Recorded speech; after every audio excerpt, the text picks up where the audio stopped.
Allegation প্রসেসের ব্যবহার যদি তোমাদের শিখতে হয় তাহলে আমাদের এই অঙ্কটা সলভ করতেই হবে।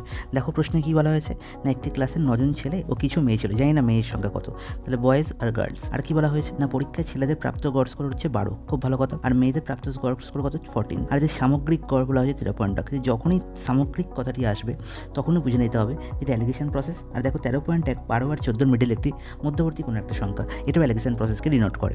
তাহলে দেখো 13.1 থেকে 12 বিয়োগ করলে আমরা কত পাবো, তুমি দাও 1.1, এই 1.1 ঠিক 14 নিচে লিখে দাও। আর 14 থেকে 13.1 বিয়োগ করলে কী পাবো না 0.9। তাহলে দেখো এই পয়েন্ট আমরা এখান থেকে অমিট করে দিতে পারি, কারণ এক ঘর পর দশমিক। তাহলে 9:11, এই যে রেশিওটি পেলাম এটা কিসের রেশিও না, কাদের আমরা গড় স্কোর নিয়েছিলাম বয়েজ আর গার্লস, তাহলে তাদের নাম্বারের রেশিও। তাহলে 9:11ই হবে বয়েজ আর গার্লসের নাম্বারের রেশিও। কী বলা ছিল না, ক্লাসের 9 জন ছেলে ছিল, তাহলে 9-এর ভ্যালুই 9, তাহলে 11-এর ভ্যালু কত হবে গো, 11-এর ভ্যালু 11ই হবে।